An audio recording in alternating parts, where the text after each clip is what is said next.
Ready for your last storyteller of the evening? Okay. I ask, would you rather be right or effective? And he said, I'd rather be effective. Even if you're wrong, you can effect change and produce what is right. Modera Johnson, ladies and gentlemen.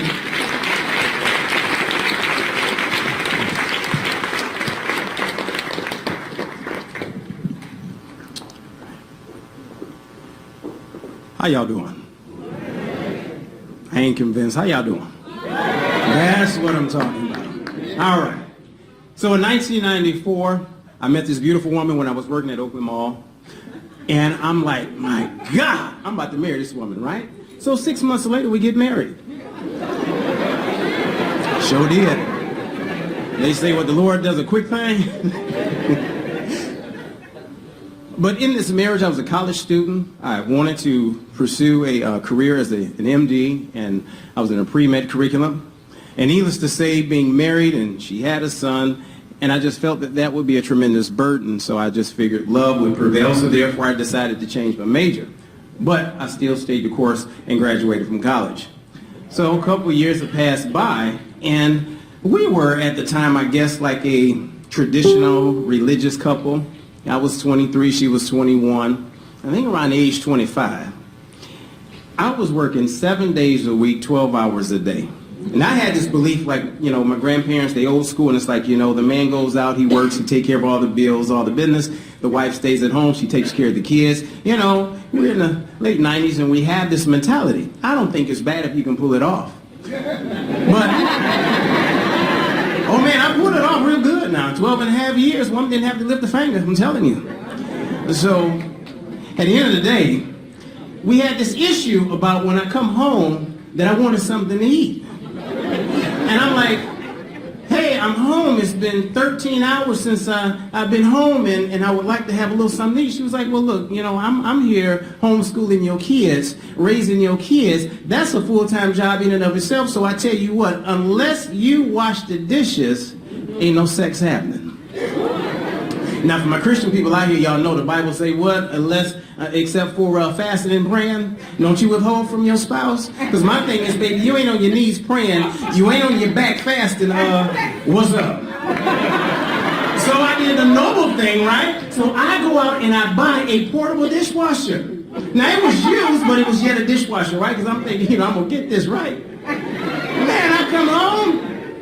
The thing busted at the bottom, one of the pipes had broke. It's water all on the floor. She like, you know what, we can't use this. I'm like, baby, I'm tired. I'm not washing no dishes. She like, well, okay, well, I told you what was up. So 4 days turned into 2 weeks. 2 weeks turned into 6 weeks. And I turned into a horny devil. Yes, I did. And somehow, one day I was just coming home from work, and my brother called me and said, yo, I seen your ex-girlfriend, man. She asked about you. I'm like, for real, what's going on? Nothing. She up here right now where I work. So why take my dumb ass up there, right? You know, when you are horny, dumb assness takes over. It really did, right? So I go up here, get a number and everything. Maybe a couple nights later, I go by the house, I saw our kids for the first time, and yes, I had an affair.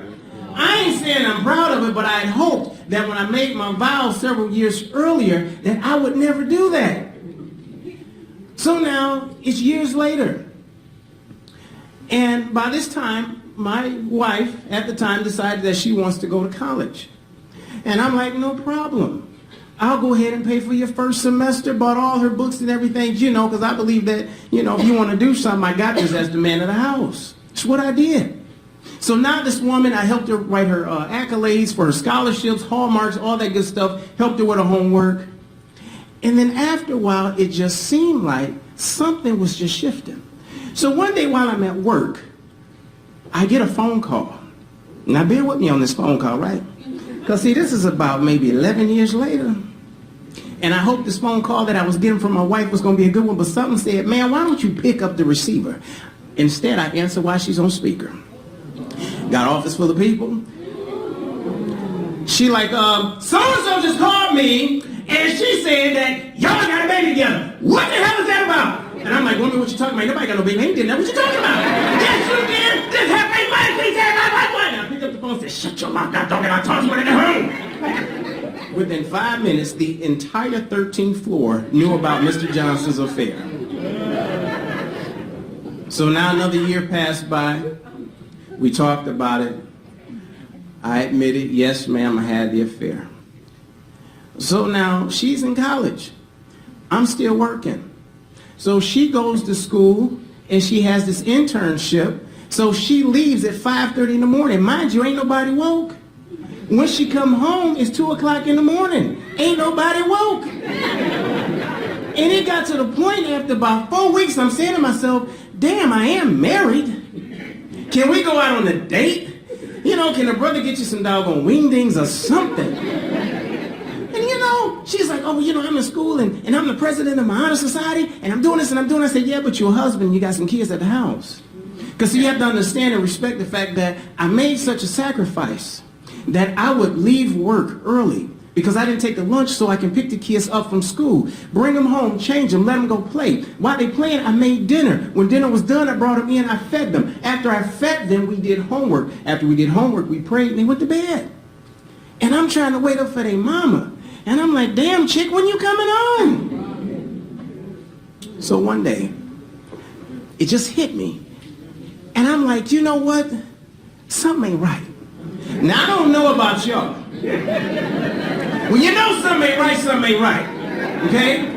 So now I'm at home and I'm on Google. I'm like, you know, what are the signs of a cheating spouse? Y'all think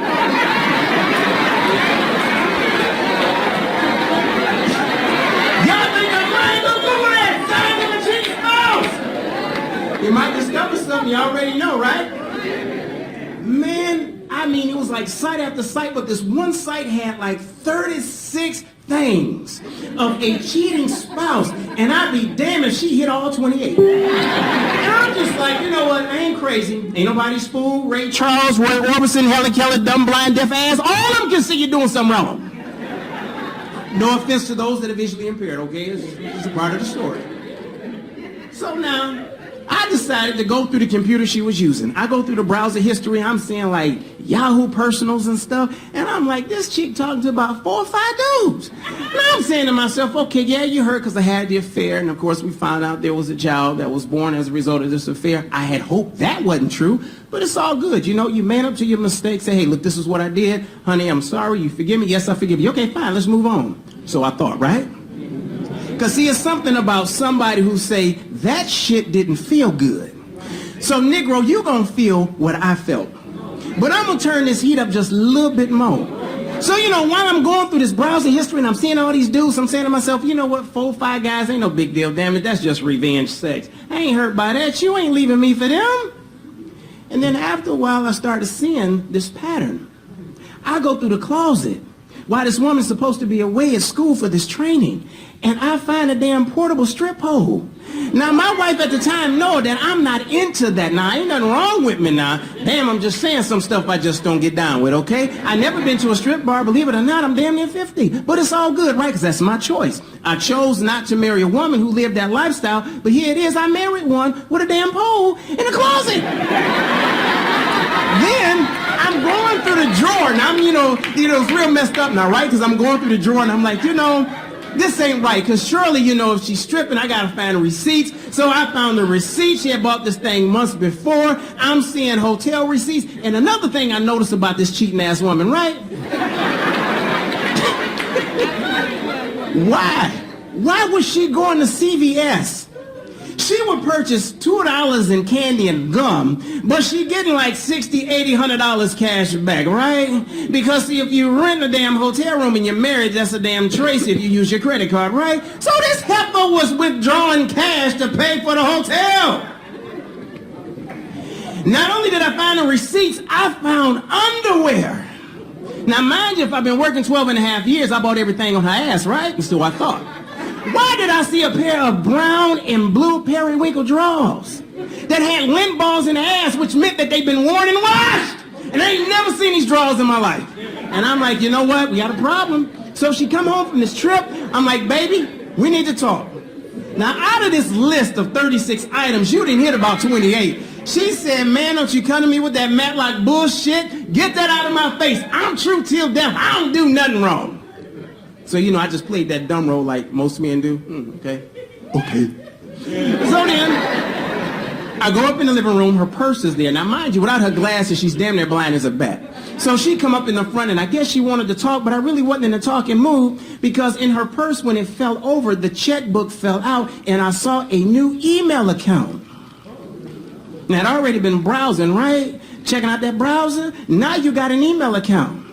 Now, if you know your spouse well enough and they try to hide stuff, I ain't trying to get nobody in trouble here, but if you're trying to hide something, you try to abbreviate some things, right? But when you really know who they are, you can figure them abbreviations out, right? So the password was abbreviated. I go to work the next day. I type it in wrong the first time. You know, I'm standing up, you know, just sitting at the desk like, oh, man, this is it, right? I get up in that email on the second try. I mean, my heart literally stopped. It was like I died and came back to life. Man, that was the scariest shit. I'm serious. I'm like, because I didn't know what I was going to find. Why this woman say, hey, this is a better email account to reach me on. You ain't got to worry about being found out. Oh, it was so nice seeing you today at school and seeing you walk across the stage. Oh, I know how great of a father you are to your child, and I know your child is blessed to have in your life. And I'm looking like, Negro, your ass tried to send me one of them damn automated greeting cards for Father's Day, and the mother didn't show up until the next day. But you can email this Negro on Father's Day and tell him how good of a dad he is. Now, at this point, I am hurt. So I did what most people would do, right? So as I'm in the email, I'm forwarding the emails back to my email account. Because, see, I got to have proof. See, one thing about this woman, I ain't speaking for all women, but this woman here had a way of hiding things. You know, it's like a man can do some dirt, and it's like, man, you stupid. That's so damn obvious. A woman do that dirt, you'd be years later like, is that what the hell that was? Yep. So now, I'm nervous, man, and I'm up here just sending this email to my email account. I'm like, yeah, I got it all now, because, man, when we talk, oh, it's going to be some stuff. All of a sudden, I'm so nervous, I'm typing in the email address wrong. So I had to go do some work, so I logged out. 20 minutes later, I tried logging back in. The password was changed. So I pick up my phone, I said, hey, sending a text message on that Trio 700. Hey, baby, check it out, change the password. Don't you think it's a little too late for that? You've been in my email! Mm-hmm, the same way old boy was up in your ass. Tell it to the judge, damn it, I'm gone! Then after that, I decided that, hey, I'm going to call old boy. Oh, man, this is some funny shit, right? Because I pick up the phone, and I call him. He don't even know the number. Stupid. He answers. You're like, hello, who this? I'm like, hey, what up, dog? This is me. What's up? Oh, man, you know me. Yeah, player, what you doing, Holmes? Oh, man, you know how it is, dog. Who this? I said, this is Mr. Johnson. Oh, shit. I said, don't hang up, Negro. We about to talk. Now, I'll be honest with you. Now, this cheating thing is really messed up, because it's not him that I'm married to. It's my wife. But the collateral damage is, Negro, you participated. So if her ass get busted, yours do too. So, I mean, I'm on the phone with this dude for 45 minutes. And I said, I tell you what, tonight I'm going to sit all this shit outside. And then you can come on around the corner since you in close proximity. Yes, I know where you live. I know your phone number. I know what time your classes are. Brother, see, I done did my homework. So by the time I went to her and came to you, I know everything. So if you try to lie, I got you. See, when you know your spouse, you can do that. The Bible says, dwell with your wife according to knowledge. I knew everything about my wife. So I thought, right? I hope that I was right. So anyway, she says, well, you know what? I'll be honest with you. I didn't do nothing. Okay, fine, no problem. So we decided to go to counseling. This is a year later. Why are we in counseling? Because when she told me she was giving up this affair, it was a whole year later, and on Valentine's Day, I see that they are blowing kisses to each other. And I'm like, you know what, dog? This ain't no screw thing. This is a straight up affair. This is a relationship. What you did, dog, was something stupid. What she doing right here is well planned. Oh, man, that hurt. You talking about a gut punch, man. Here, let me tell you. I said, listen, I can't do this no more. I said, you want to do this counseling thing? You choose the counselor, the therapist of your choice. So she chose our pastor. And he's sitting up here like, you know, I don't believe what I'm hearing. I mean, I thought old boy was about to cuss for a minute. And he was like, I'm sorry, man, but there's no way in the world you can tell me you didn't cheat. All the evidence I see right here, I'm sorry. Even if I wasn't saved, man, I'm sorry, ma'am, you cheated. He said, usually when a spouse come to me, it's usually the guy that I'm jumping on, but it's you in this case. That woman said, you know what? I ain't mad. I don't care what he did. Yeah, I forgave him, but guess what? I'm not sorry I messed around. I hope he liked it. He had a baby. He had a baby on me. He had this baby around the time this baby was born, which means he was with me, and they're at the same time. Y'all know how y'all do that shit, and I'm sitting there like, oh, God. This is torture. So later on that year, we're house shopping because I'm really, I was really about family. I'm like, I really want to repair my marriage. I want to do the right thing. I really want to make this work. So I'm out looking at houses. We're looking at $200,000, $300,000, $400,000 houses. And man, we sitting in this one house and I'm sitting on the stairs and I started crying. And I'm like, you know what? I'm hurt. She's like, why are you hurt? I said, see that same voice. That's it right there. See that same voice that you be saying, I love you and I care for you and I want to be here for you. It's the same voice that you spoke in when you lied. I don't trust you. How many of y'all know when trust is gone, it's it? What did Jeffrey Osborne say? Holding on is very hard to do when love is gone. Hell, it's the same with trust. So 3 months later, I said, sweetheart, listen, I can't do this no more.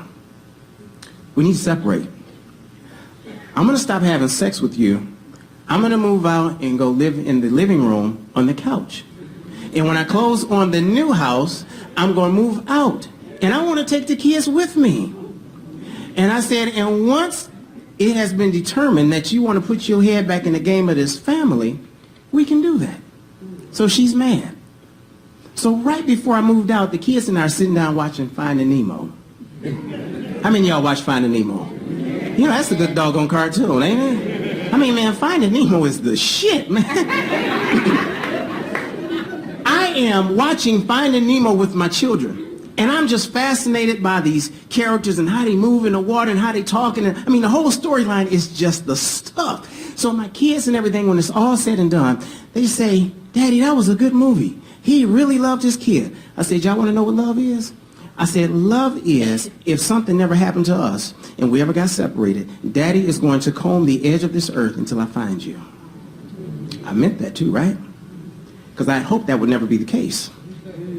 So now we're talking 3 months later. I'm in my new house. She's at home. She's texting me every day. Come home. Let's be a family. I'm thinking about this. No, Negro, because you wasn't sorry. You wasn't sorry you cheated. No, I'm about to experience me for just a minute.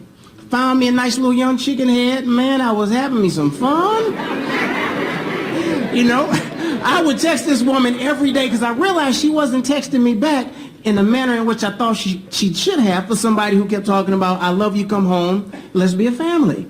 So I would text her at 4 o'clock in the morning, hey, Miss Johnson, how you doing? Oh, my lovely husband, my king, so handsome. How are you? Are you coming home? I said, listen, hey, what time is the kids going to be ready? Because, 8 o'clock in the morning, I like to take them to the park. And 9 o'clock, I like to do breakfast with them. Maybe about 3 o'clock in the afternoon, you pick them back up. This heifer didn't respond till 7:30 that night and said, oh, I'll drop the kids off at 8:30, but I'll be back at 9:30 to pick them up. I'm like, what the hell kind of arrangements is that? This went on for 3 months. So I took a trip in July 2009. It's the end of July. I went to Virginia Beach. Me and Chickenhead went to Virginia Beach.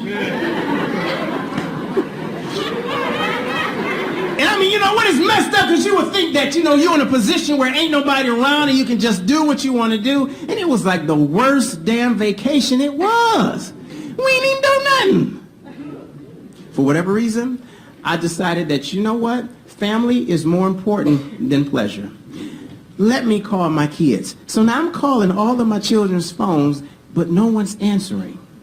I'm calling her phone, nobody's answering. So I called her aunt's phone, and after the 6th or 7th time, she finally answered. I said, yo, auntie, where my kids? Oh, they with their mama. Okay, where they mama?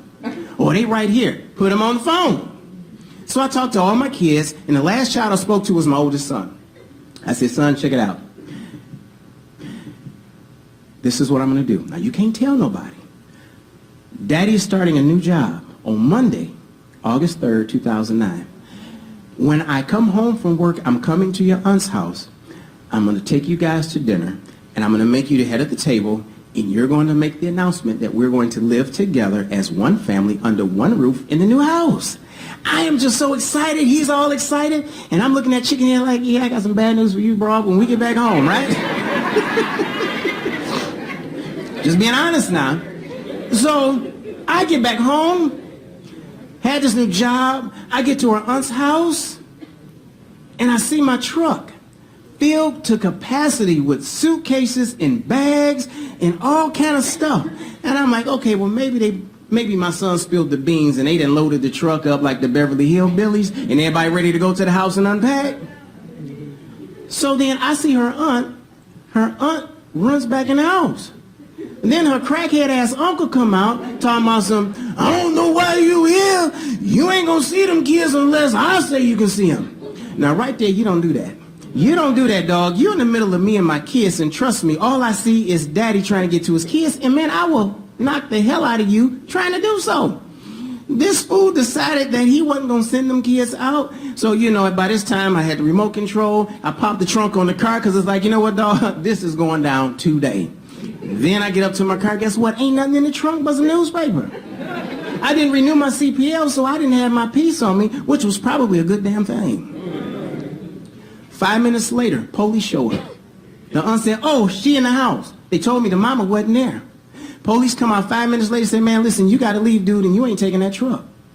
Now I'm mad and confused because I don't understand what's going on. Her brother then came down the street screeching his tires. I heard that he had a gun in the car. Her mama come up to me hollering and screaming, and they talking about, you hit my child.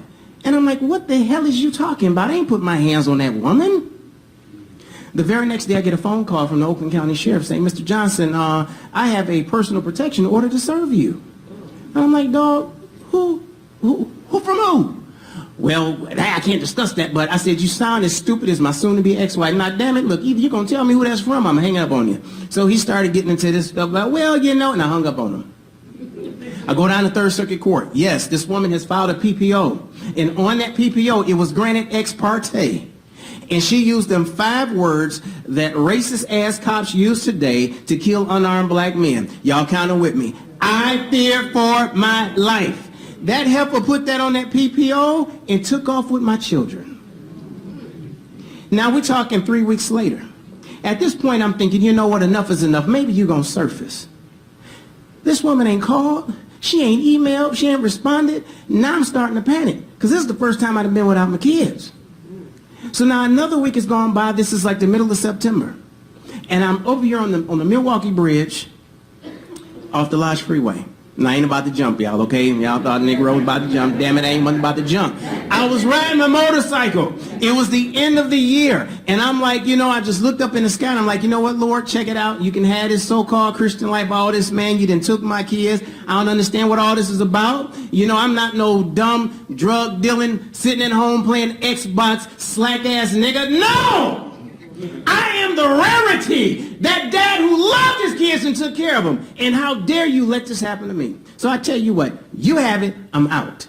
So I get on the freeway. Now I had a Hayabusa, Suzuki Hayabusa. This was the first year the 1400cc series came out. This is a very fast bike.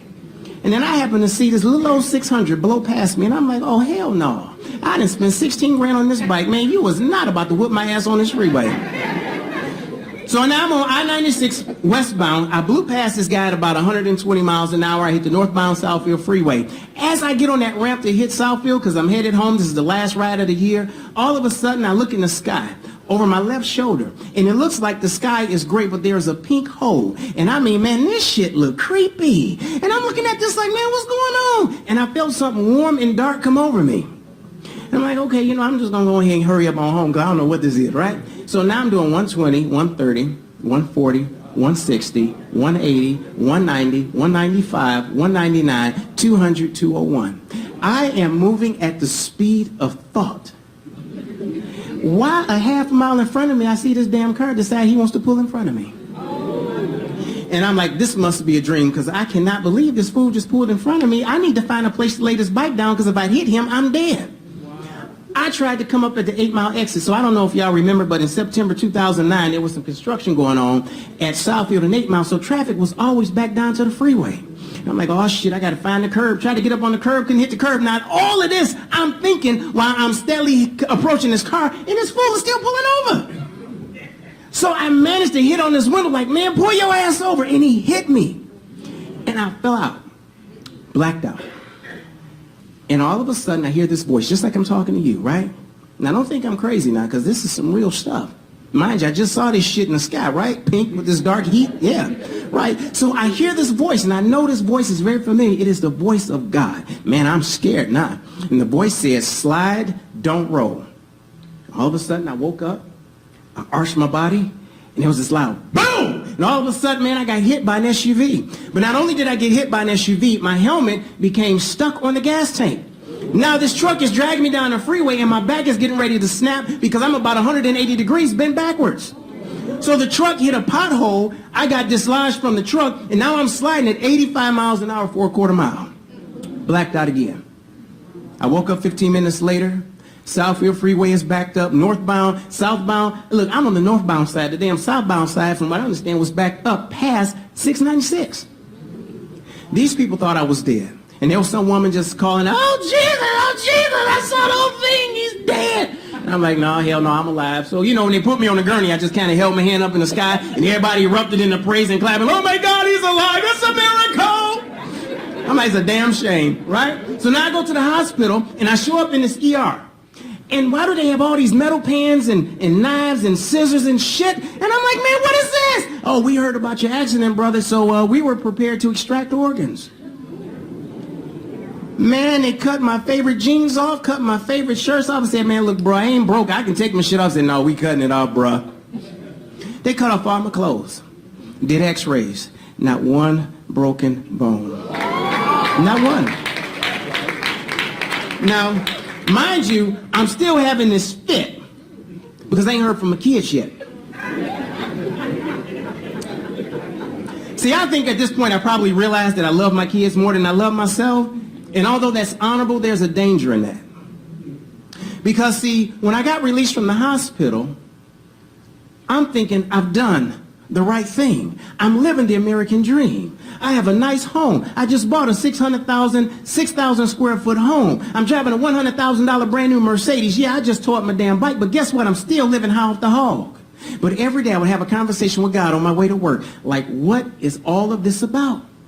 And I'd be doggone, God didn't say one word for 6 whole months. And I'm like, why the hell did you let me live through that motorcycle accident only to taunt me that every day I would not see my kids? I mean, I would wake up in night sweats, cold sweats, panic attacks. I would be in the supermarket, and I would see kids windsurfing on the side of a shopping cart. My kids used to do that all the time, and I would just break down crying. I would be on my knees. People would be like, sir, are you okay? I'm fine. Take your kid. I'm just having a moment. One day, probably January 25th, 2010, this is the first Thanksgiving I missed, first Christmas, and I missed my daughter's birthday. This is a first for me. And I'm at the point where it's like, you know what? I can't do this shit no more. And I'm crying out. This is 5:30 in the morning because there was a gospel song by Michael Stampley called the Corinthian Song. I don't know if any of y'all know this song, but this song came on, and I began to cry. And I cried from the depth of my soul. Now, y'all don't know what that means. Let me tell you what crying from the depth of your soul is. Crying from the depth of your soul is like that kid that get his ass smacked in the grocery store, and they be like, ah! You be like, you gonna finish that shit, right? Man, let me tell you something. I was so hurt about my kids not being around and nothing I can do to find my kids. Some more air just came out. It was so horrible, my dog got up and said, I'm out this mug, dog. I can't deal with this. So finally, I say, Lord, I don't know what this means. Because somewhere this ain't making sense to me. But I'm going to trust that somewhere this is going to work for my good. I don't see a bit of doggone good in this, but I'm going to trust that at some point it's going to work. I found out the next day that 3 hours after I prayed that prayer, that this woman was driving my truck, and God caused that fuel pump to go out. And when the fuel pump went out, the police rode up behind the truck because she left with a gas can thinking she ran out of gas. They ran the plate to the truck, and guess what? The truck came back stolen. So she got arrested. And they were like, hey, we've located your truck. I'm like, cool. Where's my truck at? Well, your truck's in Canada. And I'm thinking maybe her brother was driving, made an illegal turn while he was over there at one of the clubs, and they got my truck. Dude said, well, you know, your truck is in Brampton. I'm like, what's Brampton? Oh, that's north of Toronto. Now, you know, I ain't good at geography, so I'm thinking Toronto is actually Windsor. So I'm thinking, shit, I can swim across the damn water, go get my babies, right? And shit, I'm gonna charter the Coast Guard. We're gonna go get them kids, right? Why, when I asked for the address and I went and did a map quest, because this was before Google Maps, I did a map quest, man, that shit was 5.5 hours away. This woman took my kids 4.5 hours north of the Blue Water Bridge. So if you go to Port Huron to get to Canada, you know from Detroit, that's 1 hour. I get to this bridge, man, and I'm going over here to get my truck, and I'm just mad as hell. Because for 6 whole months, God ain't said one word. And I'm pissed. But you allowed me to find out where they are. So for 6 whole months, I didn't know where they were. So a year goes by. I'm back and forth in court between U.S. and America. Now I want to say this. 10 seconds to tell you this, right? They have what's called the Hague Convention. And the Hague Convention is set up where if a parent takes children to another country unlawfully, there's like this little trial that you go through so you can get your kids back, if it's determined the kids were improperly taken. So it's been a year. I had to be my own police officer, my own detective. I had to work with the Ontario Central Authority. I had to work with the CIA. I had to work with the sheriffs. I had to work with the Secret Service. I had to work with the U.S. Marshals, and finally the FBI. Trust me, this was a lot of work, and I'm still waiting to hear from my kids. So after about $100,000 later, between 2 lawyers in 2 different countries, we finally had our day in court. So she shows up with the kids. And I'm saying to myself, wow, I don't know what to say. So I just start hollering, my son, my God, I've been seeing you. Oh, baby, come here, come here. I grabbed his head and I'm kissing and licking his forehead because I don't know what my kids taste like anymore. That's heart-wrenching. That shit sounds funny, but could you imagine that you kiss your kids every day, and then for 3 years, no sight, no sound? That is a hell of a feeling to have. 3 years, no sight, no sound. And it took 6 months before God showed up. So now we're getting ready to have this trial. And I found out this trial is going to cost me another $34,000. Damn it, I'm broke. I'm broke. And I'm like, Lord, you're going to have to make this thing free, or you about to rain down 34 G's from them clouds. So one weekend, she decided not to show up. My son had texted me earlier that day. I wasn't supposed to pick him up to 7. I got there at 3:30 because I just want to be there for the kids, right? So now I'm here. All of a sudden, my son texts me back 10 minutes later saying, Daddy, Mommy's not bringing us. What do you mean Mommy ain't bringing y'all? Oh, that means the police going to bring y'all, right? No. Y'all got a friend that's going to bring y'all? No. Oh, your auntie going to bring y'all, right? No. Oh, I'm coming to get y'all, right? No, Dad, we're not going to see you. What the hell you mean you ain't going to see me? So I go to the police station. I'm like, listen, sir, why don't you run her name in the computer? See, here's my court documents. I am supposed to see my kids every weekend. That's what the judge said. And I drove 5 hours in this thick-ass Canadian traffic, man, down the 402 to 401 and all the Queensway and all this other shit. Man, I'm tired. He said, all right, Mr. Johnson, I understand what you're saying. Let me have your ID. I run your name in the computer, and let's see what's happening. So he runs my name, runs her name. Nothing comes back. He said, listen, Mr. Johnson, do you have full custody of your children? I said, yeah, I do. He said, are they Canadian citizens? I said, no. He said, Mr. Johnson, take your kids home. I'm like, no, man, see, there's gray area. The judge said they can't leave the province of Ontario, and if I do that, it's going to be a problem with the sister court in Michigan because this is an issue. We got to have that Hague trial. Now, mind you, I done made that prayer. I'm like, Lord, you got to make this thing free. See, sometimes when opportunities show up, it don't look like what the hell we asked for, but you got to recognize what the hell that is. Oh, man, when I saw that quick, I said, oh, shit. He said, just take them, or it's my free trial, right? So now, I show up the following week, and I had, over the course of years, I had been hoping that one day my kids will come home. So every day I would set the table, different placemats, everything for all the different holidays, all the trimmings of festivities, every day, hoping that my kids would just walk through the door one day. I have spent thousands of dollars on food, and that shit spoiled, freezer burned. I had to throw it out. And this one weekend, I decided that, you know what? I'm going to pack up all the Nintendos and Wiis and Xboxes and all the games and all the Nerf guns, all the shit that I bought over the last 3 years. I packed that shit in the back of that truck, got to the police station. I took everything out the truck and said, guess what, y'all? We're going to have a good time at the hotel. I put everything out and said, listen, we're going to have a Nerf contest. We're going to have a video game contest. I even brought a 42-inch television to make it all look real. Packed everything up, put the kids in the truck, drove down the street. You know, they don't have miles and shit, they have kilometers, so I'm thinking I drove maybe 200 kilometers, you know. That shit was probably about an eighth of a mile, right? So I go down here to the gas station, and I fill up. So my oldest boy, he's outside. I'm like, you ever put gas in the truck? No, man, come on, let me show you. I said, by the way, let me see your phone. Oh, Daddy, that's Mommy. Give me the phone. Took the phone, cut it off, took the battery out. Packed all the kids up, full tank of gas. I headed straight to the Blue Water Bridge. Now, I was real creative with this because I know my kids probably would have freaked the hell out because they ain't been in the U.S. for 3 years, and they don't know what to expect because they ain't been around Daddy for 3 whole years. Now, we had a relationship before they was taken, but at the end of the day, it's been 3 years since they've seen Daddy. So the only thing they know is what the hell their mama had been telling them. So we get to the Blue Water Bridge, right? Sitting at the guard, getting ready to cross back over. Now, when I go by myself, it takes 15 to 20 damn minutes. They treat me like I'm on the damn terrorist watch list. I had all them kids. He said, hello, sir, how you doing? I said, we're doing fine. You know, it's rather late, just trying to get the kids home. He said, okay, so what, they've been visiting? Because you were just here earlier today. I said, yeah, they were visiting. Well, what kind of visiting were they doing? Are they U.S. citizens? Yeah, they're U.S. citizens. It was just kind of an extended stay. Kind of like the hotels, right? Yeah, right? You know, I'm joking, hoping he wouldn't do nothing stupid. So a minute went past. He looked at all my kids. I gave him all their birth certificates. He typed in a few numbers. He gave me everything and said, Mr. Johnson, have a nice day. 2 damn minutes. So I told the kids while we were driving, I made a phone call to my dad, and my dad said, yo, son, the house is on fire. I need you to come home right now. And that's how I was able to trick the kids into thinking that we had to go back to the States to handle this emergency. But all the while, Daddy was like, I'm taking you home. Because the FBI told me that although you may still love your wife and you had to divorce her in order to get full custody of the kids, if you change your mind after we start these proceedings, Mr. Johnson, she's still going to jail. She's going to do 10 to 25 for International Child Abduction. I didn't want that to happen because my kids had already spent 3 years without a dad. They damn sure don't need 25 years without their mama. I was real considerate of this heifer considering she didn't consider me. Okay?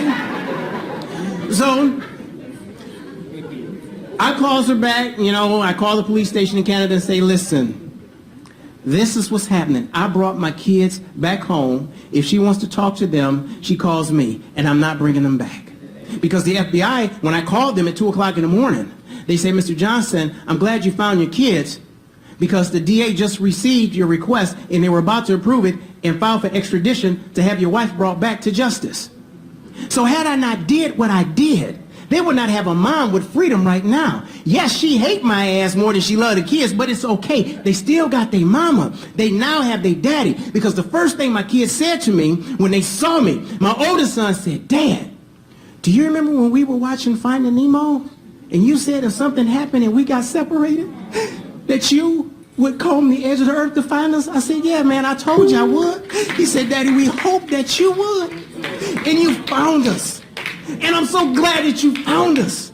And I don't know, between the toilet and the goddamn kitchen sink, I don't know if I used toilet tissue, paper towel, I don't know, but goddamn it, I couldn't stop crying. All because of that damn cartoon, Finding Nemo. I learned something in all of that. Because I knew that I loved my kids more than I loved myself. I had to learn a very hard lesson. You have to love yourself more than anything and anybody else. Contrary to popular belief, what we've been taught in churches, what we've been taught in other religious institutions, what we've been taught by traditions from family, let me explain something to you. There's a scripture that says, my cup runneth over. All that love in that heart that's bubbling up, that is for you. That stuff that runneth over, that's to share with other people. Because I even tried getting in a relationship and I realized that I was trying to have somebody love me the way I should be loving me, and I began to feel like I was cheating on myself if I was to even give them my heart. So my takeaway is this. Hope is the greatest thing. It makes no one ashamed. I hope that my kids would show up. One day they did. I hope that at some point that my kids will grow up to understand that this was something that Daddy did not do, or these bad things they hurt, and my kids remember the relationship I have, that hope came true. But at some point, I had to go beyond hope and believe that this is going to happen. And when I did a paradigm shift from the hoping that it would happen to the belief that it will happen, that's when they showed up. So if you're looking for your breakthrough, you're looking for that good thing to happen, guess what? You've hoped, now start believing. It will happen. It will happen. It will happen. God bless you and good night.